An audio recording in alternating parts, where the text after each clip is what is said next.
आओ साईं। ओम श्री साईं नाथाय नमः। कैसे हैं आप सब?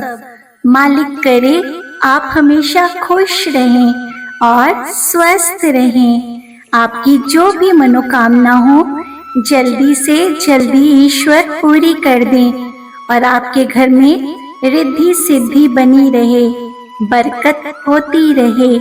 आज के संदेश में बाबा कहते हैं, मेरे बच्चे, आज का ये संदेश तुम्हारे लिए बहुत खास है और महत्वपूर्ण भी। मैं चाहता हूँ तुम इस संदेश को पूरा सुनो और अपने जीवन में भी उतारो। मेरे बच्चे, जितना तुम में सब्र होगा, तुम्हारी दुआ उतनी ही ज्यादा असर करेगी। ध्यान रखना, जो बीत चुका है उसे भूलते चले जाओ। आने वाला पल तुम्हारा खुद ही संवर जाएगा।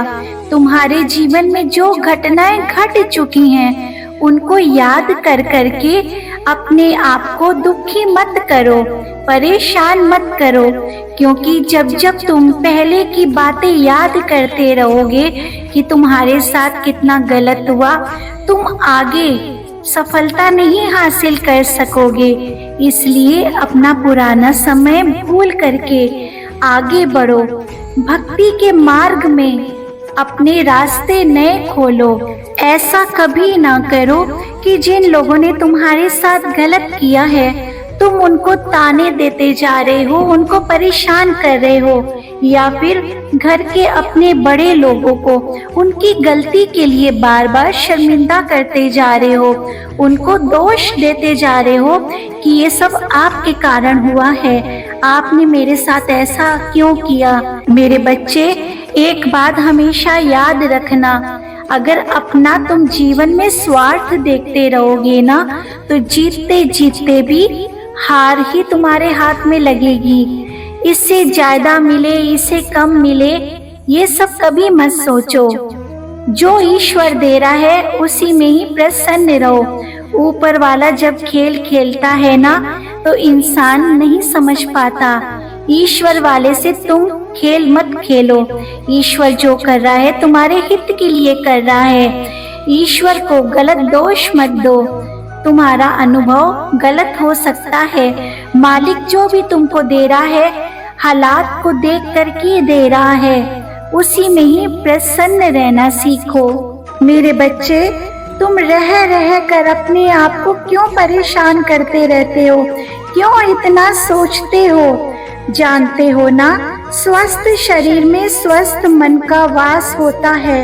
जैसे जैसे तुम ज्यादा सोचोगे बीमारियां तुम्हारा घर कर लेंगी। ज्यादा मत सोचा करो, हर समस्या का समाधान है। अगर तुम कभी दुखी हो, तुम्हारा मन अशांत है, तो मैं जानता हूँ तुम दुखी हो जाते हो, अक्सर रहते हो, तुम्हें कुछ भी अच्छा नहीं लगता, तुम्हें अकेला रहना अच्छा लगता है, तुमको तुम्हारे अपने भी उस समय नहीं अच्छे लगते। तुम्हारा मन होता है कि तुम अपनों के बीच से दूर चले जाओ। जब भी मन दुखी हो या परेशान हो, मेरे बच्चे, मेरे पास आकर बैठा करो, आंखें बंद करके मुझसे बातें किया करो।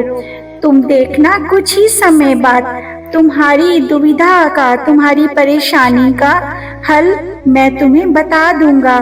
शांत मन से बैठना, तुमको खुद अच्छा लगेगा। तुम्हारी समस्या का समाधान मैं कर दूंगा। मैं तो सबके अंदर बैठा हूँ, मैं तो सबके दिलों में बैठा हूँ। तुम्हारा हर सुख दुख और तकलीफ मेरी ही है। तुम ऐसे रो रो कर अपने को कमजोर मत बनाओ। जो जो गलतियां कर रहे हो उनसे सीख लेते रहो, उनसे तुम्हें शिक्षा लेनी है। मेरे बच्चे, मैं तभी तुम्हारे सामने ऐसी परिस्थितियां ला रहा हूँ कि तुम सीखो। तुमने अपना देखो क्या हाल बनाया हुआ है। तुम्हारा सुबह से ही मन बहुत दुखी है, मैं सब देख रहा हूँ। मैं तुमसे झूठा वादा नहीं करता, मेरा विश्वास करो। जो भी परेशानी आए मुझे याद करो। परेशानी में धैर्य मत खोना। जब भी तुम्हें लगे तुम्हारे लिए कोई भी मदद करने नहीं आ रहा, उस समय मुझसे मदद मांगना। मेरे बच्चे, मैं तुम्हारा हाथ पकड़कर तुम्हारी सारी परेशानियों को दूर करूंगा। मैं जानता हूँ तुम अंदर से खुश नहीं हो, तुम्हारे विश्वास में कमी आ जा रही है, मन में शंकाएं आ जा रही हैं मेरे प्रति। बहुत प्रश्न आ रहे हैं मन में कि कैसे होगा, कब होगा, और ये सब सारी समस्याएं इतनी जल्दी कैसे हटेंगी। मैं जानता हूँ धोखा देने वाले तुम्हारे अपने ही लोग हैं, वो ही तुम्हारा साथ नहीं दे रहे, तुमको सब नीचा दिखाने की कोशिश करते रहते हैं। परिवार में तुमको कोई नहीं समझता। जो लाइफ से दूर जा रहे हैं ना मेरे बच्चे, उनको जाने दो। असल में वो तुम्हारे अपने हैं ही नहीं। अगर वो तुम्हारे अपने होते तो तुम्हें अकेला ऐसे रोने के लिए ना छोड़ते, तुम्हारे सबके सामने तुम्हारा अपमान ना करते। इसलिए मेरे बच्चे सीखो, जो तुम गलतियां कर रहे हो अब सीखो। मेरे बच्चे, माना कि भाग्य और किस्मत को तुम नहीं बदल सकते, लेकिन अच्छी प्रेरणा देकर किसी का मार्गदर्शन तो कर सकते हो ना।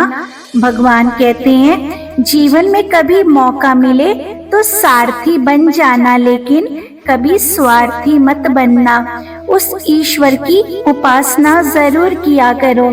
जब भी मन दुखी हो, ईश्वर के पास बैठा करो। संगत का बहुत असर होता है। अगर बुरी संगत में बैठोगे तो तुम्हारे अंदर बुराइयां आएंगी, और अगर ईश्वर के समीप बैठोगे, उनके करीब बैठोगे, तो ईश्वर के गुण, ईश्वर की जो भी अच्छाइयां हैं, उनकी जो विशेषताएं हैं, सब तुम्हारे अंदर उत्पन्न होने लगेंगी। गुलाब के पौधे के नीचे जिस प्रकार मिट्टी पर जब गुलाब गिरता है तो उस मिट्टी से ही खुशबू आने लगती है, उसी प्रकार जब तुम ईश्वर के पास बैठोगे तो ईश्वर के सारे गुण तुम्हारे अंदर आने लगेंगे। तुम्हारी जैसे मिट्टी सुगंधित होती रहती है, तुम्हारे पास से भी ईश्वरीय खुशबू आने लगेगी। इसलिए ईश्वर के जितना ज्यादा से ज्यादा हो करीब जाओ। स्वाभाविक है कि ईश्वर से समीपता बढ़ाने से तुम्हारे सारे गुण और बढ़ते जाएंगे। मेरे बच्चे, जीवन में ऊंचा उठने के लिए पंखों की जरूरत सिर्फ पक्षियों को ही नहीं पड़ती। तुमने क्या कभी किसी पक्षी को देखा है कि वो एक एक दाना खाने के लिए अपने सर को बार बार झुकाती है? अगर ऐसे ही हर मनुष्य में विनम्रता की भावना आ जाए तो वो ऊपर उठता जाएगा। इसलिए अपने व्यवहार को विनम्र बनाओ, अपने अंदर अहम की भावना को खत्म करो। जिस व्यक्ति के अंदर अहम की भावना आएगी वो कभी ऊपर नहीं उठ पाएगा, वो कभी तरक्की नहीं कर पाएगा। उसमें मैं की भावना आएगी तो वो हमेशा जीत हासिल जरूर करेगा, लेकिन नीचे वो बहुत जल्दी गिरेगा। जिस व्यक्ति का विश्वास अपने प्रभु पर हर परिस्थिति में बना रहता है ना, ईश्वर उस व्यक्ति का विश्वास कभी टूटने नहीं देते हैं। चलता हूँ मेरे बच्चे, जो मैंने आज बातें बताई हैं उनको अपने अंदर जरूर उतार लेना। अपना ख्याल रखना। मेरा आशीर्वाद हमेशा तुम्हारे साथ है। सदा खुश रहो। अल्लाह मालिक।